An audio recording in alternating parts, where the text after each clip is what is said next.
Hello and welcome to the Podawakens presents Chronological Clone Wars as we dive into episodes of the Clone Wars each and every week.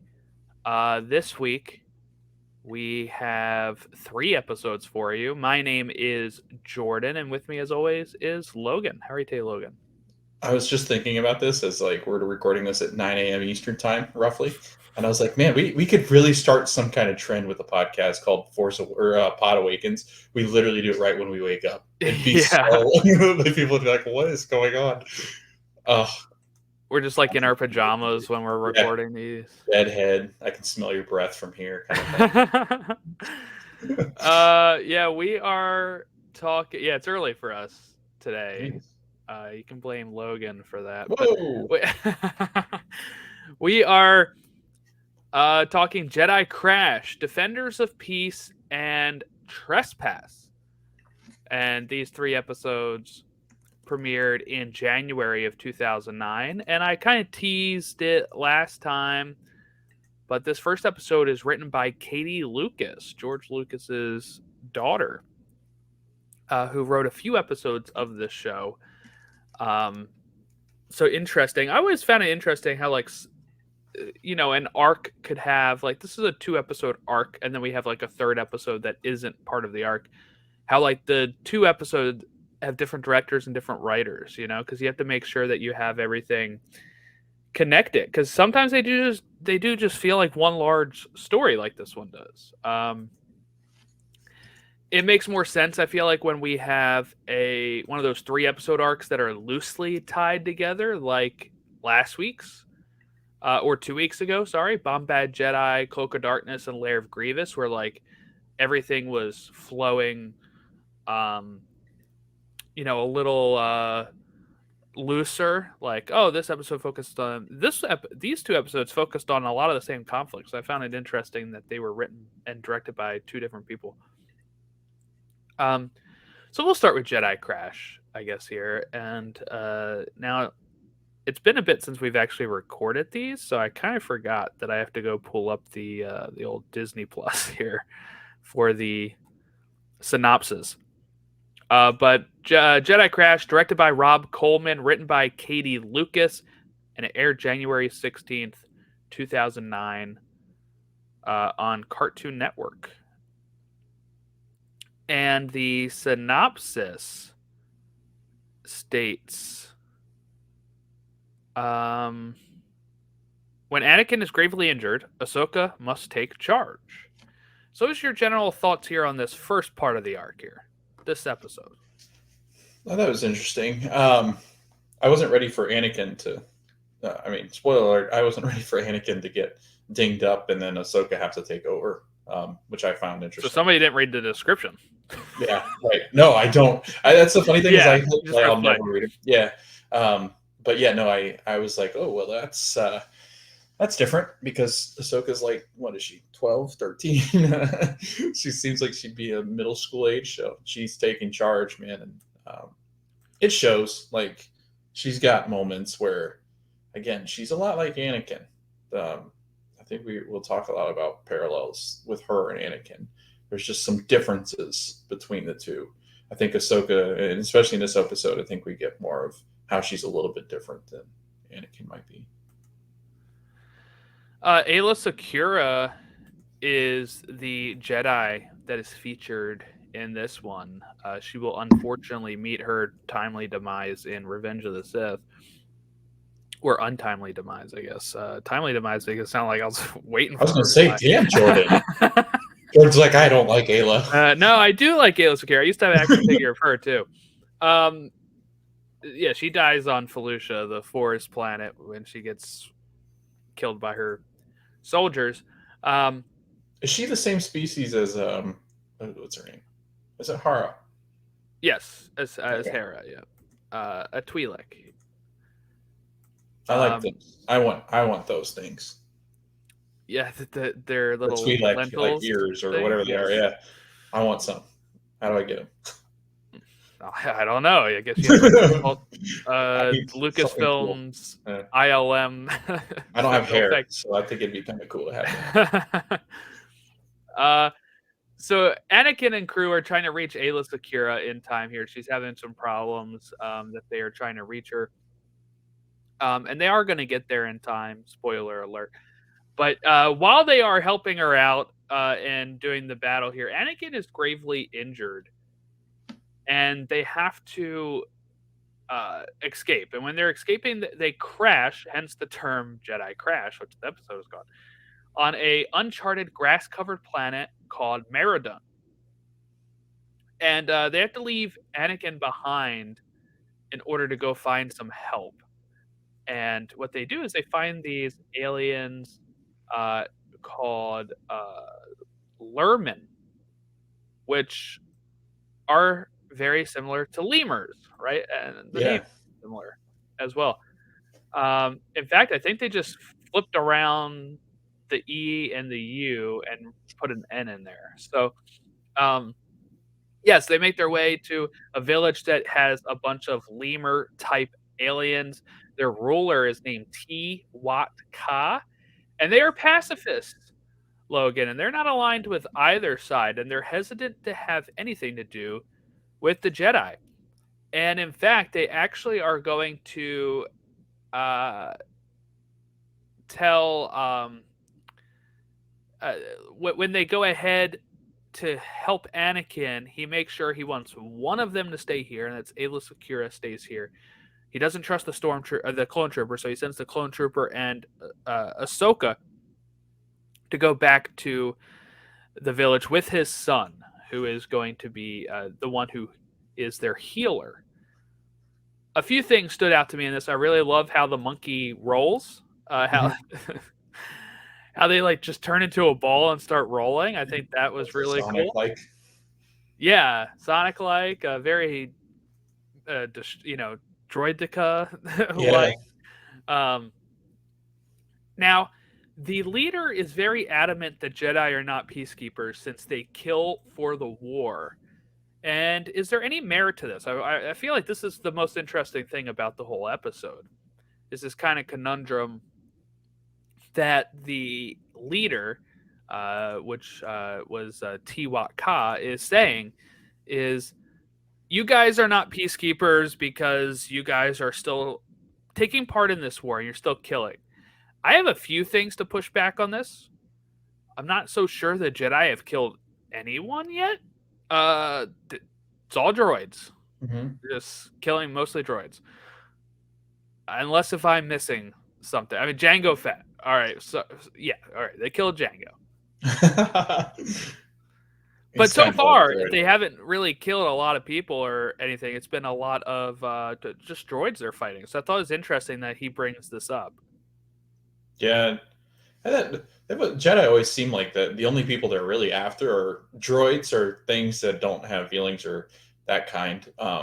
Eventually clones. But then it really does. It seems like their code of ethics is just like they only kill Sith. So and Sith are going to kill everybody else. So that's kind of the justice. It reminds me a lot of like there's different movies like this and books and stories. I mean, Harry Potter is similar, I think, in the way that the good guys really only want to kill the bad guys. They don't have interest in harming other things that are involved and maybe some collateral. But yeah, I think it is interesting.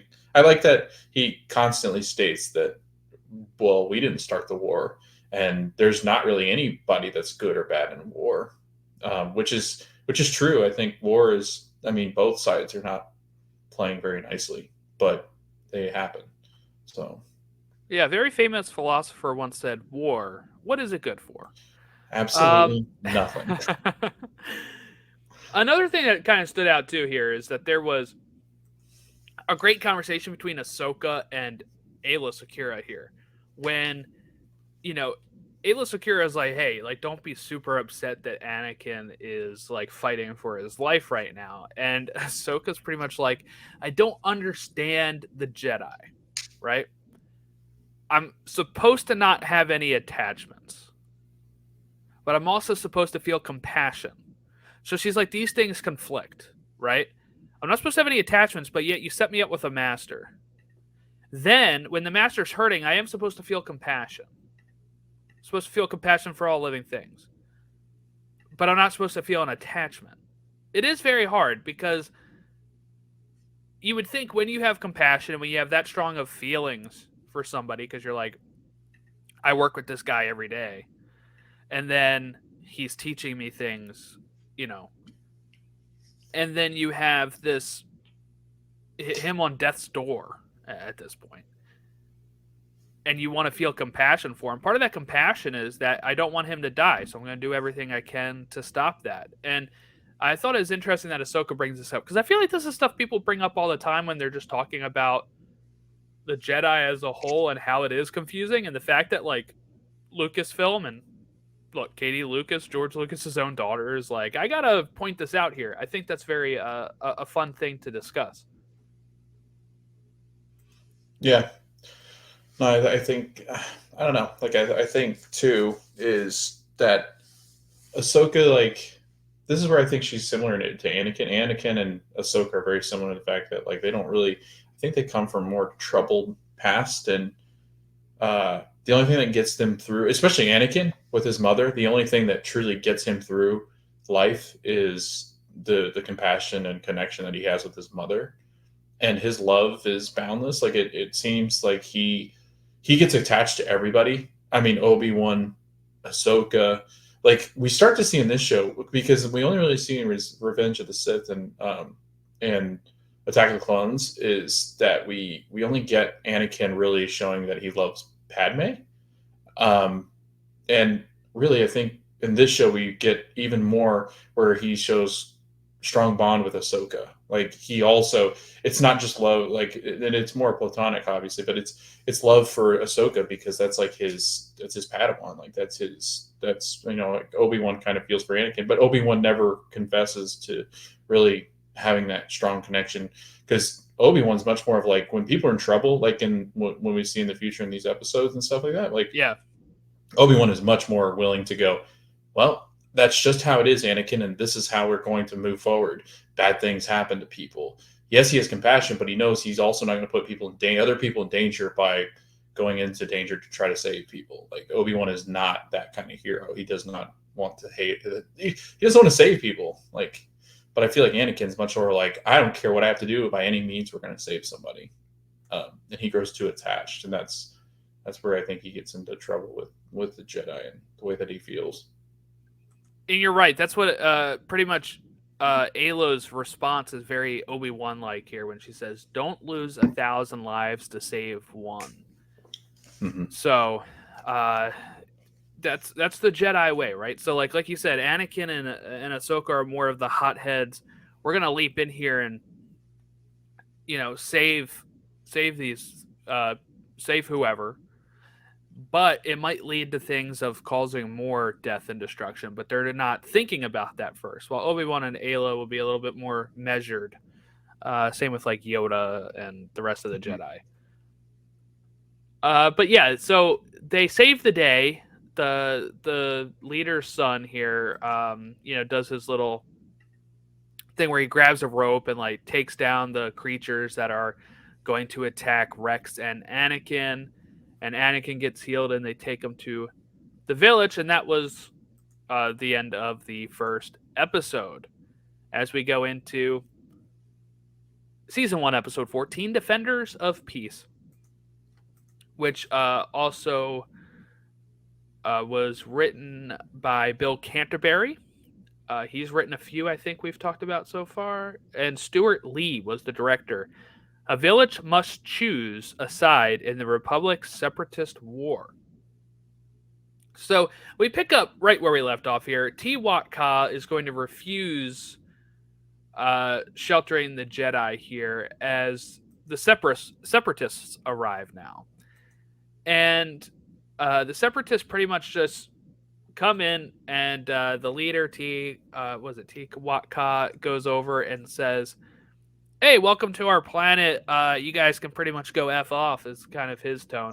And the separatists are like, "Hey, this actually all looks really great. This is ours now." And then they ransack the place. And then they're going to later test out a new weapon on the place, that the Jedi are going to have to step up and help protect the village. And Anakin, who was still recovering, has to get up and assist. And so this episode was pretty much a big continuation of the last one, and a lot of the same ideas explored in this. But one thing I would say I didn't care for as much was the Separatists just being kind of over the top villainous here. I feel like the way, and I get that that's what they're supposed to be, but I think they've been shown smarter in other instances.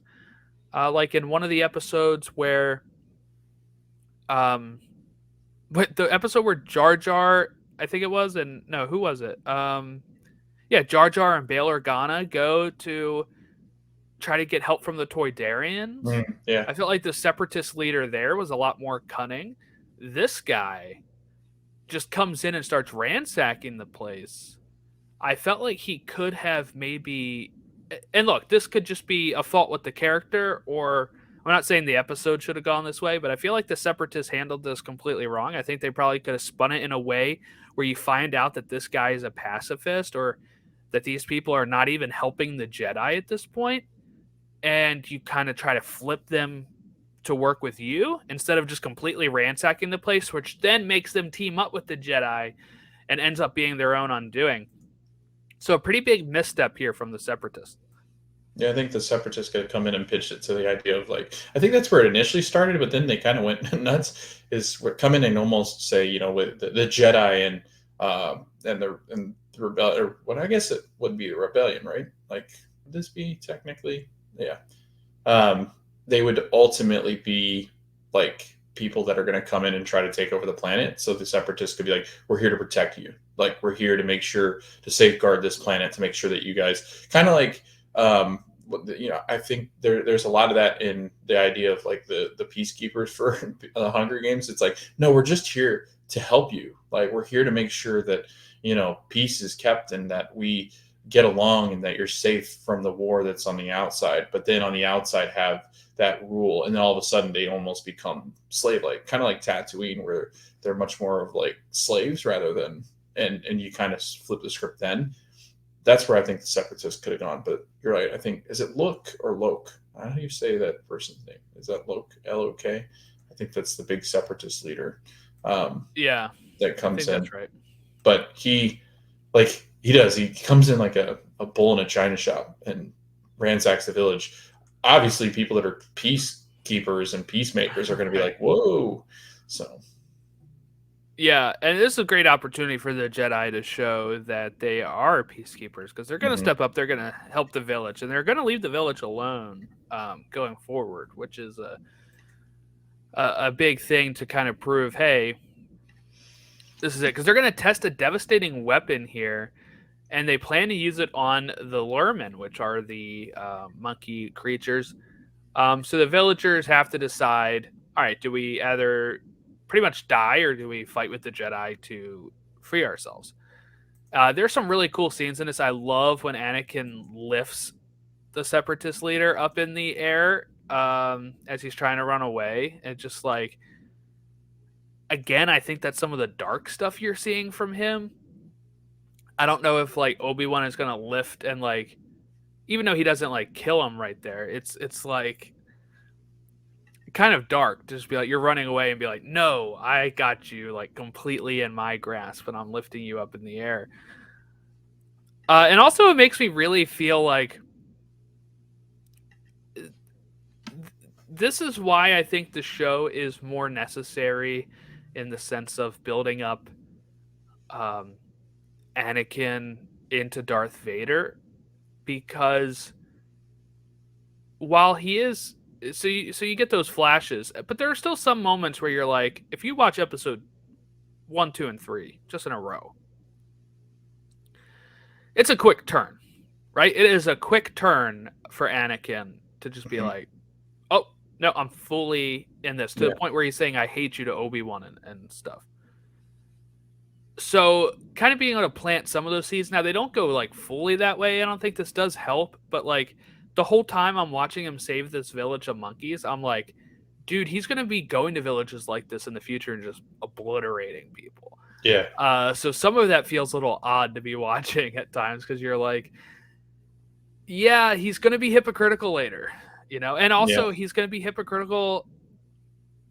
He killed a whole bunch of Tusken Raiders, right? Just a few weeks ago in this show's timeline. I don't know how long it is, but episode 2, he kills a whole bunch of Tusken Raiders, and in this, he has to be the hero again, and it's almost like he is this, I don't know, I guess duality of man type of thing, where sometimes he's going to be really heroic and sometimes he's not. Whenever he gets, I guess really upset. Like, I understood why he killed the Tusken Raiders. His mom died. They killed his mom.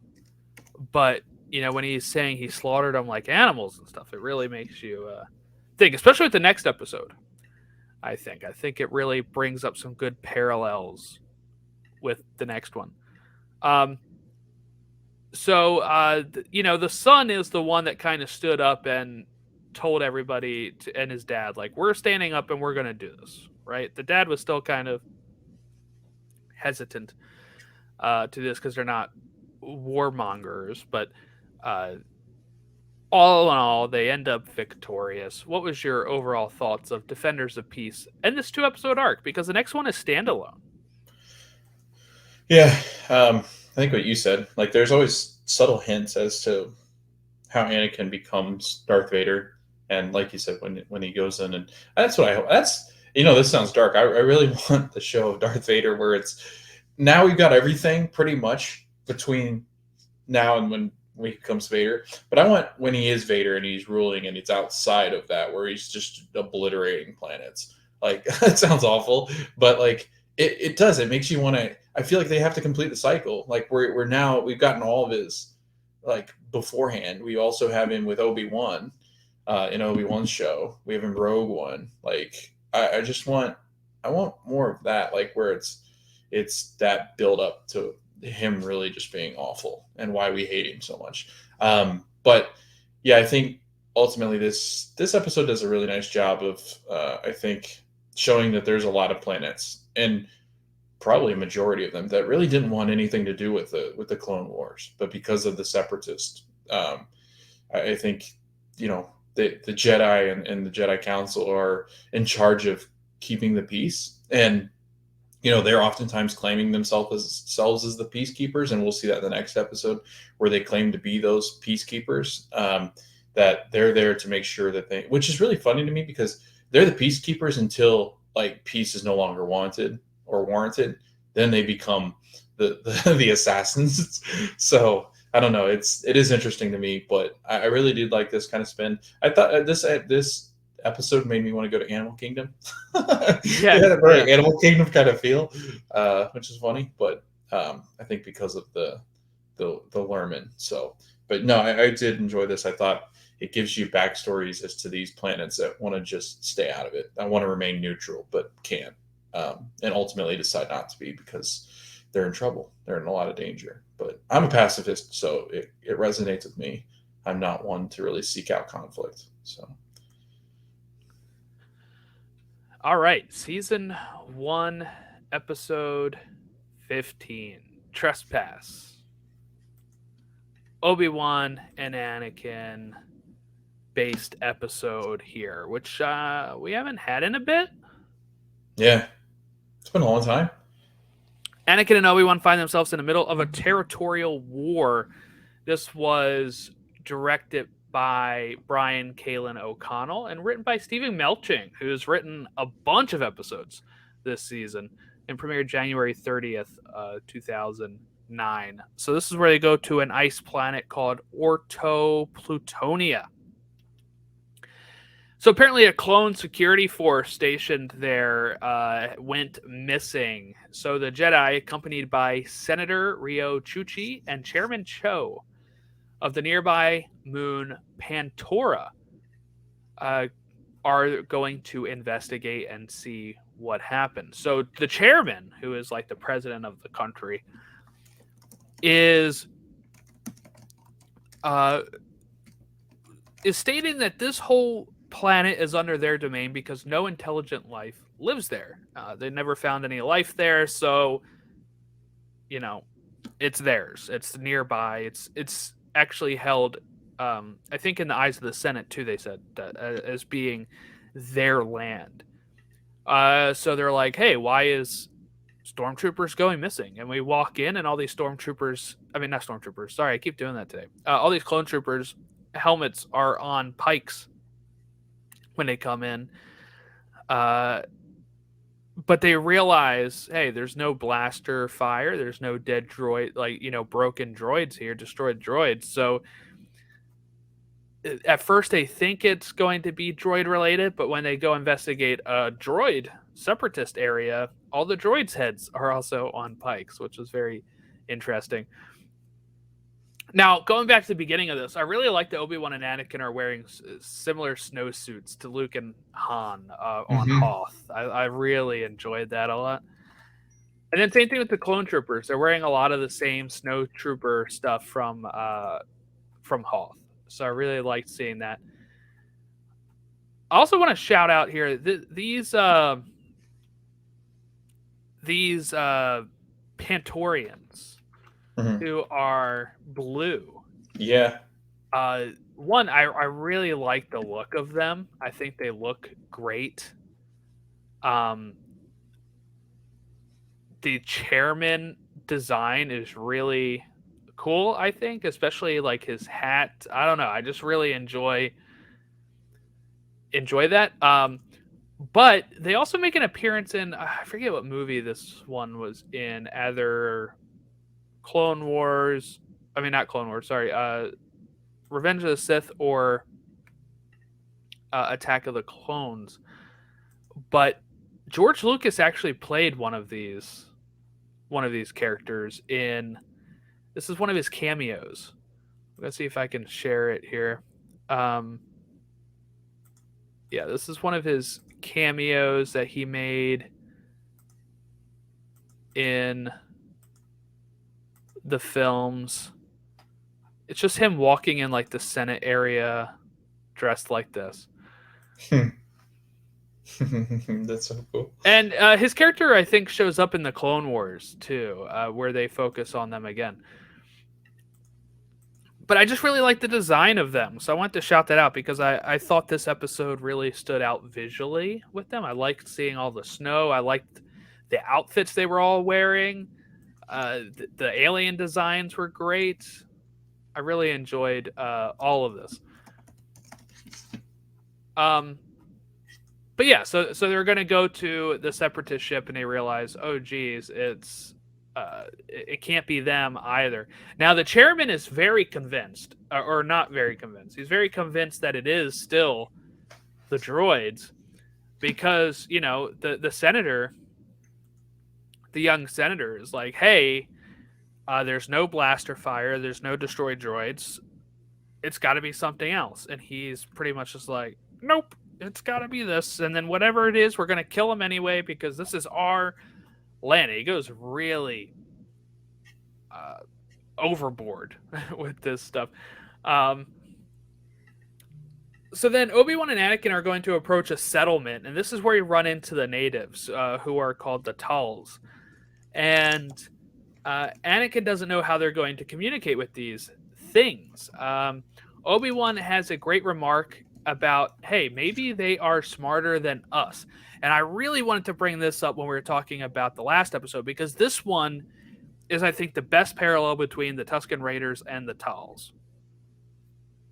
And seeing how Obi-Wan handles it and seeing how Anakin handles it. I'm pretty sure, I wrote down he says these things. I'm pretty sure that's what he said. I can't recall now if I just wrote that down or not. But he says, how are we going to communicate with these things? Obi-Wan says, hey, they might be smarter than us. And I think that's the way to approach that in this situation of, like, just because you don't speak the same language, right, doesn't make someone dumber than you. And I think that's still something that is very prevalent in today's world.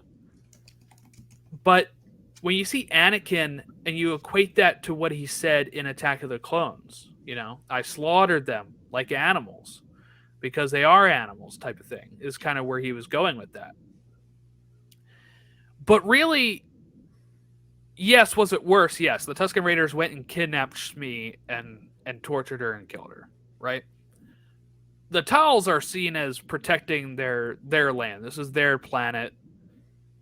Obi-Wan and Anakin are able to communicate enough to be able to go back to the Pantorans and say, hey, they only want to be left alone. And this is where the chairman looks down at them and calls them creatures. He does not call them people. And again, this very equates to how Anakin sees the Tusken Raiders, I felt. So I thought it was interesting to see Anakin on a different side of it here. And this is where having a master like Obi-Wan, I think, helps a bit, right? Because Obi-Wan's able to kind of pull them back a bit and say, like, I don't know how hot-headed Anakin's going into this without Obi-Wan, right? And Obi-Wan was the one that was able to communicate with the Tals. I don't know. There's just lots of parallels here with the way he treated the Tusken Raiders. Yeah, you see it like when he approaches their base, and I think with Anakin, he would have just come in, got frustrated that they're not speaking the language. They'd have got violent because he would have gotten a little bit fussy, and then that's where you see kind of like what he does with the Tusken Raiders. But yeah, no, I think it is interesting that the chairman is so hot-headed. And then I was watching this, Jordan, I was like, where the hell have I seen the Pantorans before? I was like, I've seen them somewhere. And I did some digging while you were talking, and there was a Pantoran captain that was on the Galactic Star Cruiser. Yes. And she is she's also the captain that was I think the captain on the ship that took Han Solo and Princess Leia on their honeymoon. I read that. That was in the Wikipedia. That's cool. Yeah. But she is, I didn't know. I was like, I'm pretty sure I've seen them before. Another thing that really bothered me, Jordan, and it's funny because it's around that time where this came out. This was before Pandora. And they kept saying Pantoran and Pandora, like they look alike. They're blue. I'm like, what in the world? So I don't know if there's like a root where there's blue people that came from some planet, and both of them, Lucas and James Cameron, kind of came up with this idea of blue people that sound like Pandoran. But anyway, no, I think it is funny because the senator reminds me of Queen Amidala. And then because she's young too. It's like that, that carry, and then kind of the headdress thing. And the chairman, he's like, you're right, he is like Anakin when Anakin goes nuts. Like, he doesn't see anything but war. Like, you've hurt me, and you've hurt my people, so I must kill you. Haven't even really hurt his people yet. That's true, right? Yeah. I mean, it's just been the droids and the clones. Right, but he feels like it's an attack on himself. Yes, he's so set on this. We have the right to this land. It's very colonial, right? And that's another. If we want to look at real world history, this is very colonial of the outside person coming over and claiming land that they didn't know other people had. Yeah, and then wanting to just destroy them. Right, and what do you do? Like, I love when people say, like, oh, well, I mean, it's their land to claim. I'm like, well, how do you think you would feel if somebody came into your house and said, this is mine now? You would defend it. That's actually how I got my house. So that was... Jordan has... You've been behind that green screen. There's skeletons in that closet. Just kidding. No, we had to pay for this one. But... we didn't have to kill anybody for it. But no, it was a... I mean, that's something that I think we understand as we sit here in America now, that we would not be here if it wasn't for that type of thing. Yeah. But you could see where it went wrong, people at that point were just claiming land all the time, no matter where they went. When they went to Africa, they were claiming land. When they went to South America, they were claiming land. When they went to America, they were claiming land. And very similar to the Pantorans here, who are like, oh, this is like close by. It's not even their planet, right? It is close by. Yeah. I don't even think it's like a moon of it. It is just near enough for them to say, for some reason, that falls under our jurisdiction. Now, the chairman is going to go and start a war and the young senator, Senator Chuchi, has to appeal to the government on Pantora via hologram, and they actually grant her request to negotiate for Pantora instead of it falling on the chairman. Now, when they show up, the chairman's already dying at that point. Rex was not a great protector of it. I'm just kidding. But I mean, like, those towels were very hard to defend against. You know, that they were in their own territory. They have their methods of fighting, and I don't think the clones were trying to, kill them or anything. There's a few times where Rex and other clones tell the chairman, like, hey, stop it, you're going to escalate this more. So the senator is going to go over there and say, hey, I want to live for my people. I don't want to die for my people the way the chairman just did. And the Tals agree, and they leave this planet to the Tals after negotiating peace. Overall, thoughts on this episode. This was my favorite of the 3 we watched. I really liked the political aspect of Star Wars. Like I said, I like the parallels between this and the Tusken Raiders of episode 2. And I like the art. I love the planets. The Tals, actually, there is a Tal that shows up in A New Hope in the cantina scene. So that's where these aliens, where the design came from. But actually, this was like their first appearance in canon, I think, for quite a while. So this was kind of like saying, hey, this is where they kind of originated from. And then, they said before they didn't have space travel and stuff. So I guess one of these guys at some point now sees all of this stuff happen. It's like, I want to get off world and see the galaxy. And then he ends up in a cantina, runs into Obi-Wan a few years later. Yeah. What was your thoughts on this episode as a whole? And then did you like it better than the first 2? What was your thoughts on this one that's called Trespass? Yeah, this is my favorite one of the 3. I was like, at first I was kind of going, oh, this isn't even part of the arc, because obviously that last one had ended, and I was like, yeah, it's not really part of it. I like the remnants, or I like the snow like planets and the resemblance to Hoth. I enjoyed that. I really want one of those. I guess it would be like a parka kind of thing that the Jedi have. That's cool. Yeah. I love those. Not that I'd ever wear it in Florida. It'd look really weird. Yeah, you'll never need it. No. But no, I did. I really enjoyed this episode. And Jordan, I love that Lucas always does and I think a lot of them do this, where like the episodes and the different movies and things like that, TV shows, where the Jedi always get their told you so moment. They're very much the know-all, and I love when it can come full circle, and they can say, I told you this was going to end poorly. And it did for the chairman. It told you. I always love that, because Obi-Wan is ultimately he and Yoda. I feel we get a lot of those moments where they're like, I told you so. And we get a lot of that, and I thoroughly enjoy those, and we get that here in this episode. Yeah, something to mention too with this is that the senator is like, Obi-Wan asks her, how are you going to negotiate? And she's like, actually, I was hoping you would. Right. And he's like, I can't, I can't interfere that way. I'm just a keeper of the peace. So I can't do peace negotiations. Doesn't make any sense. But, but he's like, it's supposed to be you. It's your jurisdiction. So then she has to kind of take it on herself here. But again, it's kind of that muddled water from that. So I put this here just because I was like, when we were looking through these, I forgot what these episodes were. I just thought, all right, let's go 3. So this is 2 and then a 1, and then next week will be 2. So it would either be 3 now, then 2 next week, or 2 now, 3 next week. But I'm actually glad I kept it with this, because I think it actually relates to the last batch that we just watched, because of the peacekeeping. Are you negotiating?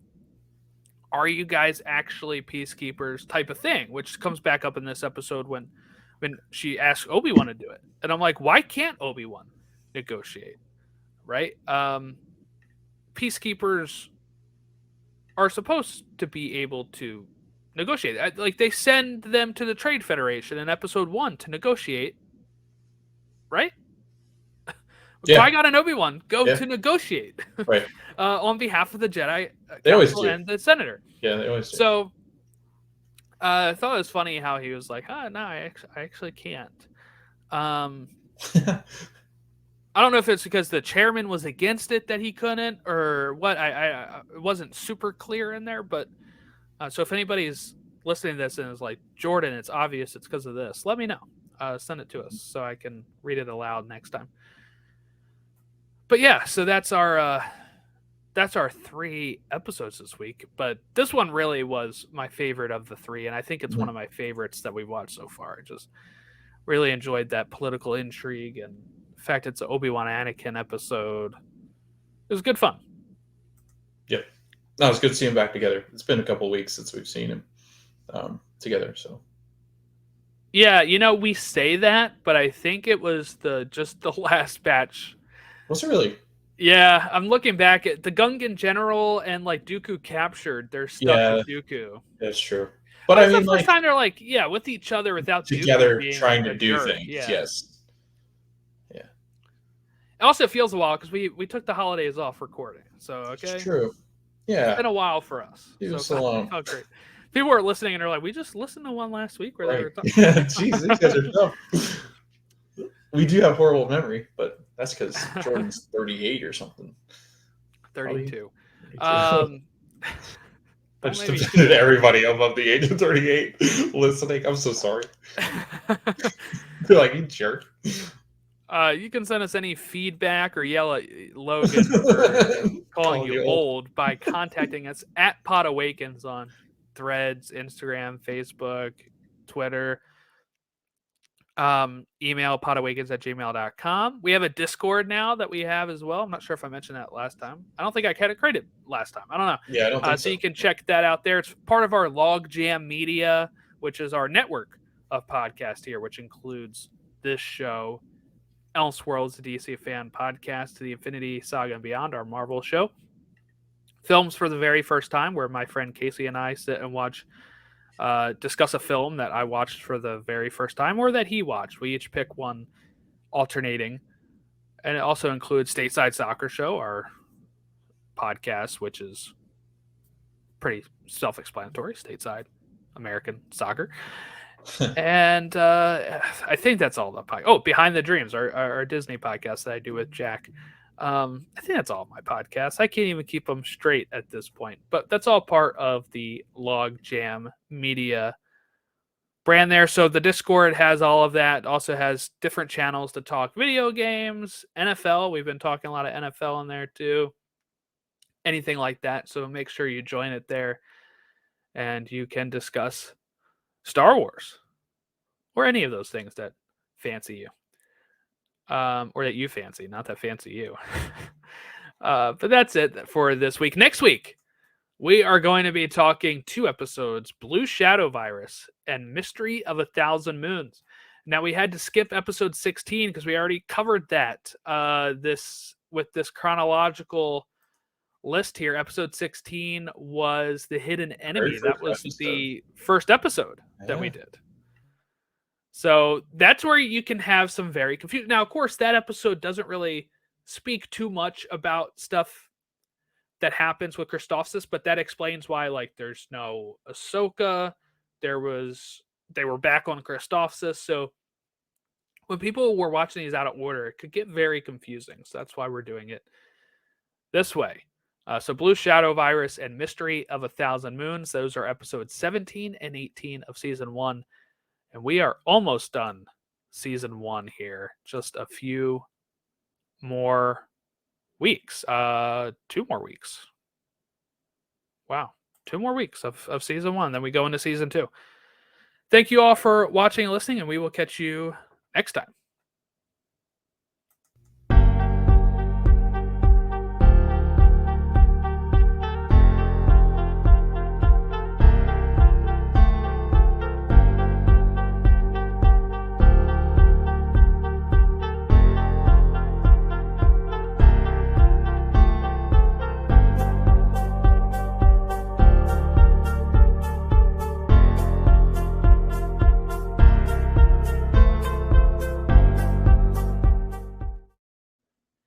Hello and welcome to the Podawakens presents Chronological Clone Wars. My name is Jordan. With me, as always, is Logan. How are you today, Logan? I'm doing well. It's a rainy day here in Orlando, which always reminds me of the day that what? Did you say something? Same. Oh, yeah. Raining here too. I just feel like everywhere around the country right now. We're recording this on January 7th. For those that are, we're in a time warp here. But it's nasty weather all around, Jordan. I don't know what's going on. January has just not been very friendly down here. It's usually pretty cool out, but it's usually pretty sunny during January, so it's kind of a bummer in Florida. But you were going to say something. You were going to say it reminded you of what? Oh, it reminds me of gosh, I'm gonna forget it again. Help me. What's the planet called? Camino. Thank you. I said this last episode, maybe. Yes. The episode before that. But it's just been like Camino all day, every day lately. It's been kind of depressing. It's like real winter. Like we get winter except the snow. Like we don't get snow. You guys get that, but yeah, we had some flurries yesterday. Oh, that sounds fun. That sounds fun. But no, I'm good. It's just I was looking out my window and it was currently sprinkling still, and it makes me sad.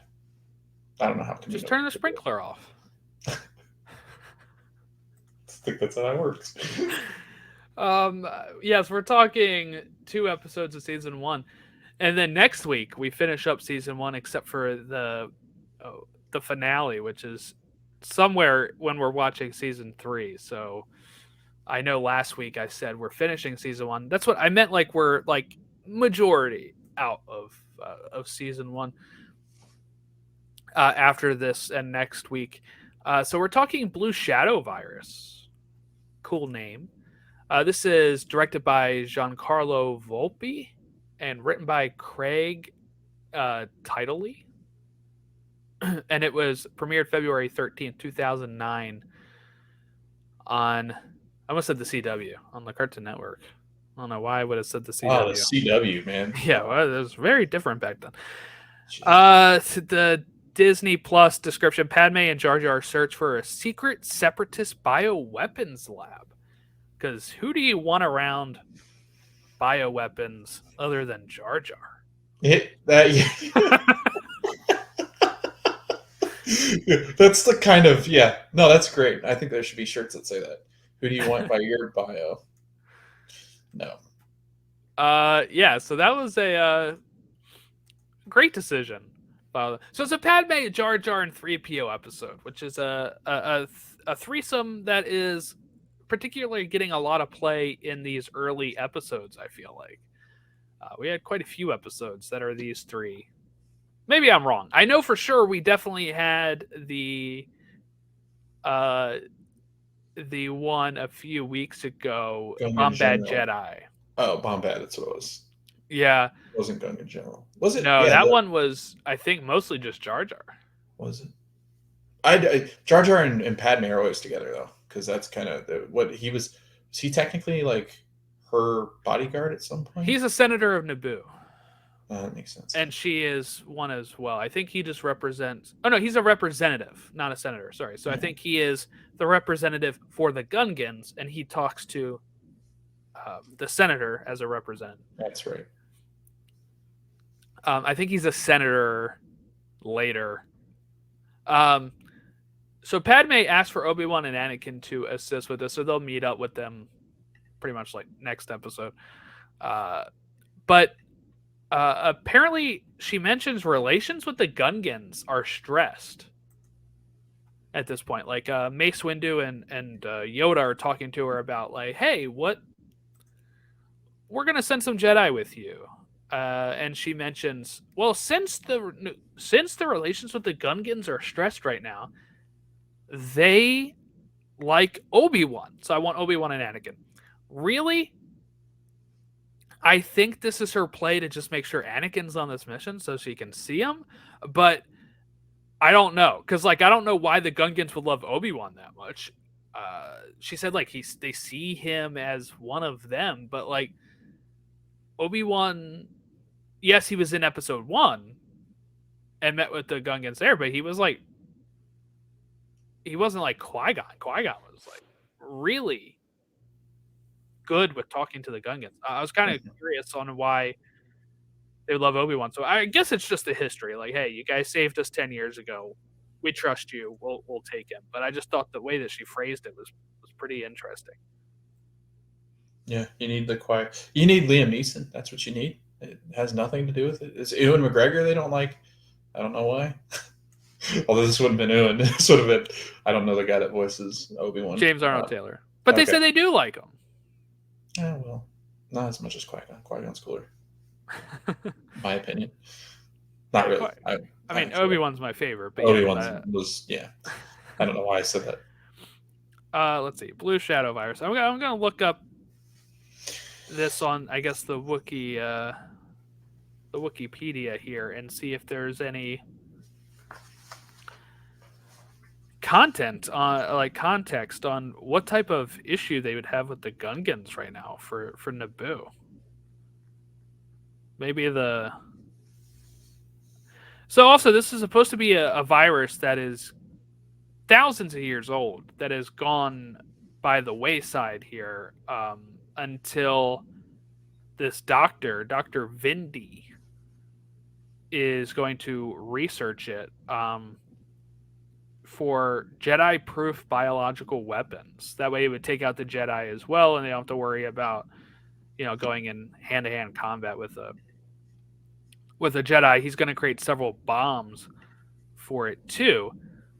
But yeah, no, I don't see. I can't find it. I wish I could just look up like Naboo relations, like what was going on with this? You might want to just type in Naboo.gov. Yes, yeah. See what their article is. See all the articles about the what they're voting for and what the issue was. I'm sure there's a YouTube video out there that explains the whole. Watch the C-SPAN where they're like in. They're a lot of filibuster about. While they're filibustering it, the Gungans are very upset about something. Yeah. But I took it as almost just her being like, "Hey, this is the way I'm going to get Anakin on this mission." But I mean, maybe the Naboo people see them as too cunning. Maybe that's why they don't have the best of relations. Because Qui-Gon's pretty cunning, like deceptive in a way. Like, what I understood. Well, I guess you're right. It could be read like that. The way I was reading it was the Gungans weren't having great relations with the Naboo. Like the regular people. Yeah, maybe. The way she said it was like relations with the Gungans are stressed. So she wanted someone that would. I don't know, but you're right. Maybe the Gungans weren't very happy with the Jedi. Yeah, and the Jedi have a good relationship with the people in Naboo. Because Padme has great relationships. Yeah, really great relationships. Yeah. So then we see the sad scene where all these Naboo creatures are starting to die from just drinking water, as the Blue Shadow virus is being recreated by Dr. Vindy. Now they have he has a few bombs, and are going to collect the bomb and arrest Dr. Vindy. But when the episode starts, the second episode starts, they pretty much have the bomb, and they look and they're like, "Oh, it's actually missing the virus part." And you find out the droid, the weird little bunny droid, had taken the virus. These two didn't really feel like two separate episodes at all. They really flew into each other more than I think any of the other ones have.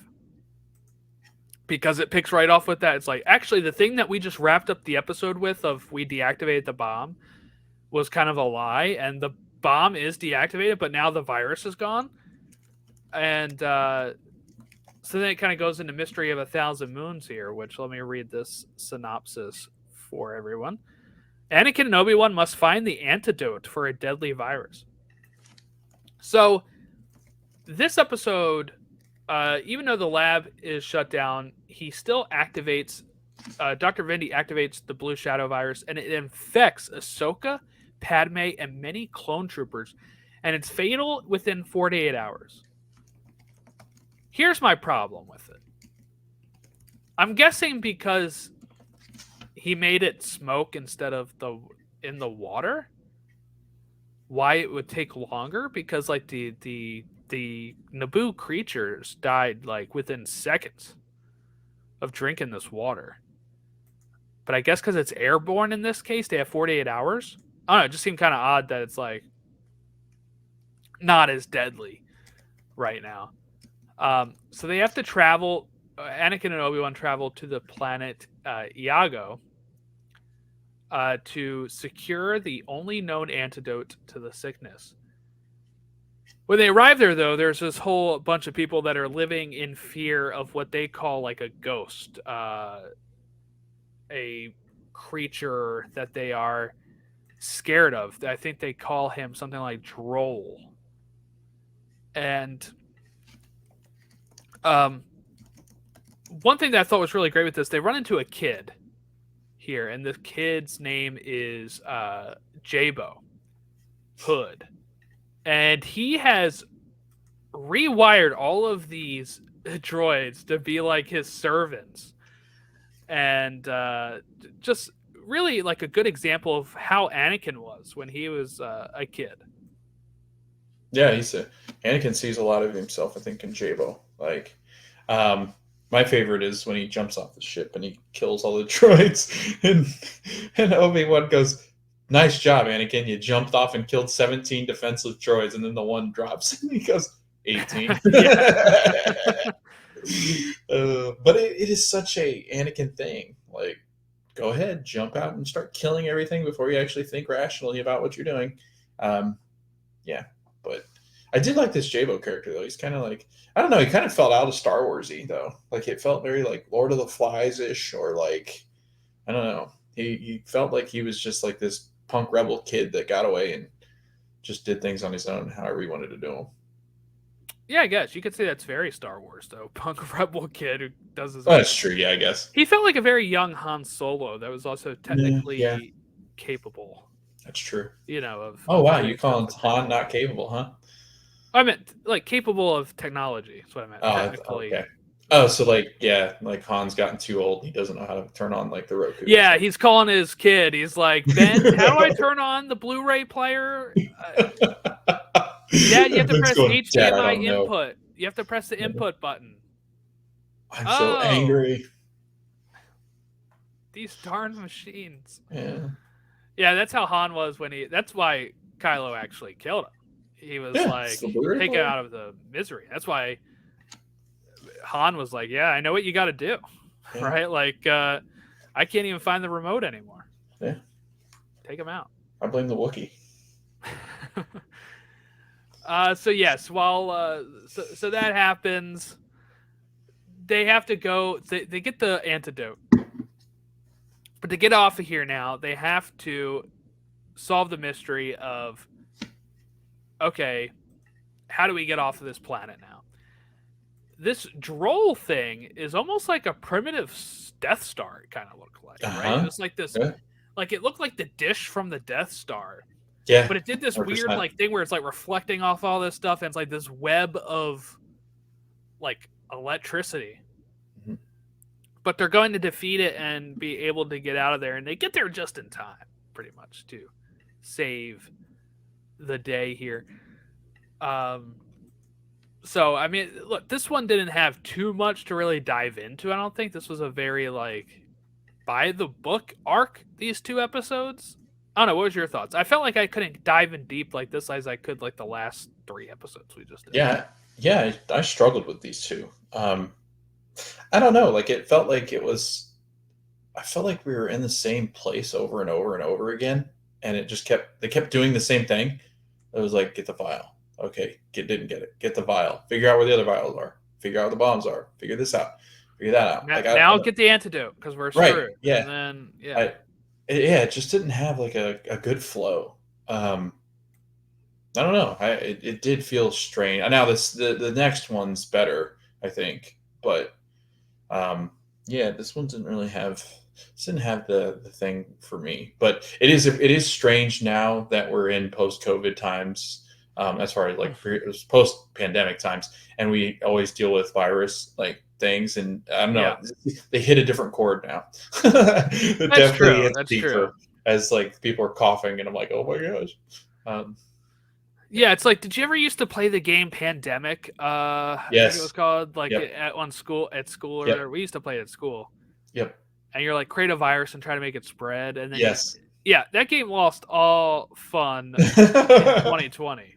We were reliving that. Yeah. Where you're like, I don't think I could ever touch that game again. Yeah. I haven't played it since high school, but like, geez, I don't think I could ever do that again. It's on the iPhone now. You can actually buy it, I think. Really? Yeah. Yeah. There's like Pandemic games. I've been doing a lot of like those are the type of games I like. I like a lot of simulator type stuff. So me too. Yeah. So I was doing, in school and stuff. You'd be like, oh yeah, that the holdout was always Madagascar. Yes. I had trouble always getting the virus to spread there. Yep. But then, I mean, nowadays you're like, oh yeah, that's not a great game to play. No. I'm sure like some can still play it. I'm sure some people are like, well, look, especially now as things are looking a little better, 4 years out, right? That, people might be able to kind of get back to that again. But there are some,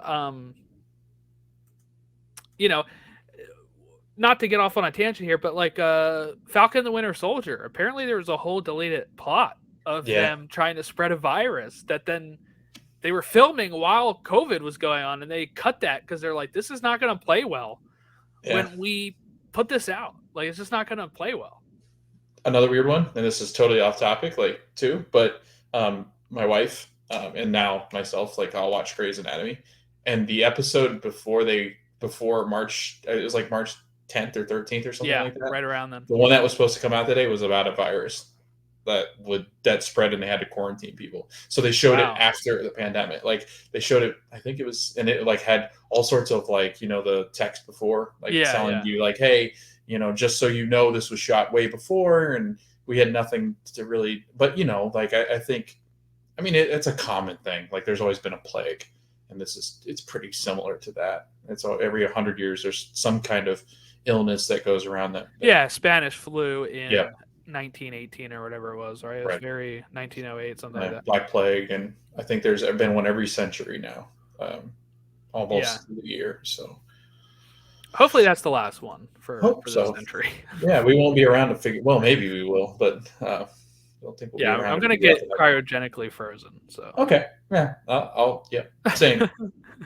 We'll just continue doing the podcast once we get unfrozen. They're going to be like, wow, that was wild. We get to see all the Star Wars content that came out afterwards and be like, all right, let's binge it. Let's get this going. So back. These episodes, these two were a struggle for me. The most exciting part was when they were going to get the antidote and they're on the whole other planet. Yeah. And they Dabo. Like, I felt like that part was the best. Same. Yep, 100%. I thought it was, I don't know, I didn't care much for the other plot, but again, maybe it's because the Gungans get involved and I just lose interest. But I don't think it's that, because I like Jar Jar, and these episodes were just not great. Plus, it doesn't help that Jar Jar is still being voiced by not his main, actor. So again, it just, for me, I was like, can we just have Jar Jar stop talking? Because it doesn't sound right. And then Logan's like, can we just have Jar Jar stop talking? Yeah. We just have Jar Jar stop existing. That's what Logan hopes. But like, virus stuff, I feel like even before COVID, it just kind of feels like it's the I don't know. It's safe. It's the one that everybody does. Like, I feel like there's an episode of this of every show. Yeah. It's 100% safe, because people are like, it could happen. Well, yeah, it did happen. Now what? I'll tell you what a good show is. A good show that I watched a year before COVID, all right, is 12 Monkeys, which is a show about a virus that kills a bunch of people. But then in the future, these people go back in time to try to stop the virus from existing. And then it gets all timey-wimey stuff. So time travel is my favorite, so I like that. But I watched it, I finished it, I think, right before I went to your wedding. Oh, really? Yeah. That's fun. Or it was like I had just a few episodes left and came back and finished it or something. But it was like that summer is when I was binging it. Gotcha. Good times. All right, so next week, I know this is a short episode. People are like, "Hey, okay, whatever." It's only 20 minutes. We summed up 40 minutes worth in 20 minutes for you, so you don't have to. Oh, the Padme almost does say "I love you" though when she's about to die. That was interesting. I was like, and Obi-Wan was there. I was like, how oblivious are these Jedi people, man? Like, well, they there's know all, actually but they don't know that Anakin's in love. Like, there's a deleted scene, I believe it is, of Revenge of the Sith where he goes to visit Padme and he pretty much says like he's always known. Always. Yeah, he pulls a Snape. He does. So, yeah, it's not something they're able to keep under wraps. So, you know what it's like? Have you ever had those friends Yes. that I know where you're going with this. you know are into each other and they like, might be doing something you think they might know and they might be doing something, but they like playing chess. Yeah, but they haven't told you they're playing chess. Then they're playing checkers. But it's obvious. Yes. You know, it's like, okay, we're just not acknowledging it. And then I don't acknowledge it because I'm not going to acknowledge it until somebody says something. Yeah. And they're so flirty, like when they're together. Yeah. Like, come on, like, are you stupid? And it's oftentimes like you're in a relationship and you and your spouse are going or partner are going, we know, and they don't know. Like, come on. Like, they're more in love with than we are. Like, come on. Come off of it. Yes. So I think it is obvious to a lot of people, but I think they're kind of in a hard spot here, the Jedi, again, of being like, well, he's supposed to be the savior, right? Like, what do we do? We tell him he can't, you know, like, be with this lady? With that woman? And then it's like, did you see what he did to the Tusken Raiders? Yeah, I'm not going to tell. Yeah, so I mean, they're in a little bit of a rock and a hard place there for the Jedi. I don't know if I think Yoda probably knows, right? Because I mean, he goes to Yoda when he's having dreams in Episode 3. I don't know. I feel like Yoda would know, but they all know. I don't know if Mace knows actually. Yeah, Mace, but he might. Might be why he doesn't trust. I don't know. Mace is pretty dumb. Did you see the way he died? Come on. Yeah, he was like, well, you know, to be fair, Anakin should have listened to him. Yeah, Anakin really set him up for failure there. Next week we have a Ryloth arc. This is a 3-episode arc taking place on Ryloth, which is the homeworld of the Twi'leks. So we will see Cham Syndulla again. So this is the planet that they were on when what episode was that? I guess it was an older episode. Like a later episode, but one we did later. Oh yeah, it was Supply Lines. Ryloth was under siege, and that's the one where Master Dai died, and we had like met Cham Syndulla, which is Hera's father. We're going to go back to Ryloth here for these 3 episodes, episodes 19, 20, and 21 of season 1, called Storm over Ryloth, Innocence of Ryloth, and Liberty on Ryloth. So nice 3-episode arc here. And then, like I said, we're going to skip Hostage Crisis. Apparently that one shows up in the time frame of season 3, around middle season 3. So then after the Ryloth arc, we start right at the top of season 2. So everybody listening along, prepare yourself to watch that. I'm having fun though. I'm having fun revisiting these episodes. I would rank this week probably bottom right now if I had to. Is that where you would probably put this one? Or is there another one that we didn't like as much? What was the one that we rated really bad? I had week 7 rated really bad, which is the Dooku captured one. So it'd either be that one or this one. That's the one I was talking about. You know, I'm going to go with this one. I don't know. I just didn't.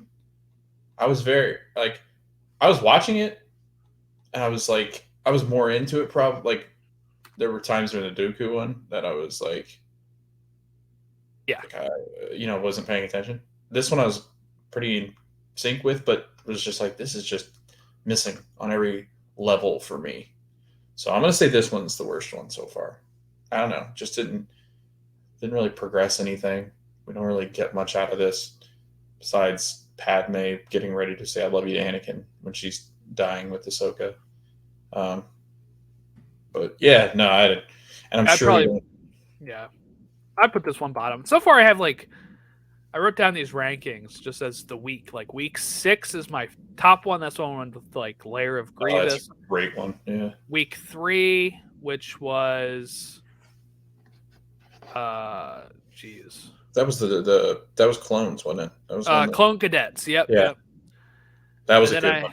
Then I had week 5. I forget which one that one was. Week 4, and then I kind of put this one in the middle here. Not this one. Sorry, last week's in the middle here, just for mainly that Trespass episode. Bumped it up to there. If the first 2 were stronger, I would have probably put week 8 up higher. Mm-hmm. Then I have like week 1, week 2, week 7, and then this one a week 9. Yeah, week 5 was the rookies, and then Downfall of the Droid, Duel of the Droids. Oh, okay. And then what's week 4? Week 4 is Malevolence Arc, which okay, so probably if the other 2 were definitely stronger last week, it would overtake the Malevolence Arc. But really, Trespass is what saved last week for me. I mean, the other ones were interesting, but it wasn't as interesting as like some of the other ones we've had so far. And then this one's bottom. This one, didn't really grab my attention all that much. Mm-hmm. But yeah, I'm really looking forward to the Ryloth arc. I don't really remember too much about it except for just Cham Syndulla as a whole. So I'm hoping next week is really great. Almost the finale, so I feel like there'll be building up to some momentum there. And then we jump into season 2, which I think is a really strong season. I think that's when we really start getting into more of the better episodes. Yeah. So far, though, I mean, this show, I look forward to watching these episodes every time that we sit down to watch them. Like every week, pretty much, except for the last couple. But I really do. I enjoy them, thoroughly enjoy them, which I'm excited because I just love more Star Wars content. I just think they're just so well written, and there's so many because of how infinite this galaxy really is as far as Star Wars is concerned. I feel like they can go in any direction. You can get Western, you get more fantasy, you can get more realistic, you can get more political, you can get more action-packed. Like, it just depends. And there's so many shows out there that if you're not a fan of this one, you're a fan of maybe The Mandalorian, or you're a fan of Rogue One, or you're a fan of episodes 1 through 6, or whatever it might be. Like, I don't know. It's got a lot to satisfy its fans, even though there's a lot of times where people are not satisfied. Yeah. Yeah. It's better than Marvel. Marvel's gone completely off the rails, but that's a whole different rant for the other podcast. Yeah. Well, I don't know. I think there's enough there to I don't know. I think Marvel's getting to the point of Star Wars where you can choose what you want to watch and what you like and what you don't like. So, but seriously, I've always found more enjoyment out of the Star Wars. Like, there's not really been more. There's been ones that are not as entertaining, but they're entertaining. You know what I mean? Whereas, like, there have been Marvel movies recently that I've been like, whatever. That was okay. Wasn't the best, but. Well, I mean, it's Star Wars always been number 1 for me anyway. Like, growing up. I think because we grew up with it, right? Like Marvel was around, but Marvel hadn't gotten to this elaborate stage where it is.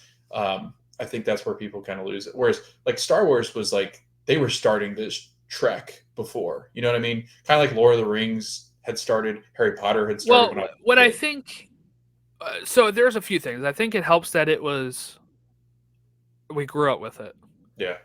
But 2, I grew up with Marvel, but the thing was, right, a lot of those were just adaptations. Yes. right? Correct. So you see Tobey Maguire Spider-Man, and then you go and That's watch true. the X-Men, and they don't interact. They're not part of the same universe. Yep, that's true. Now, when the MCU kicked in, you're much older, or I was much older at that point.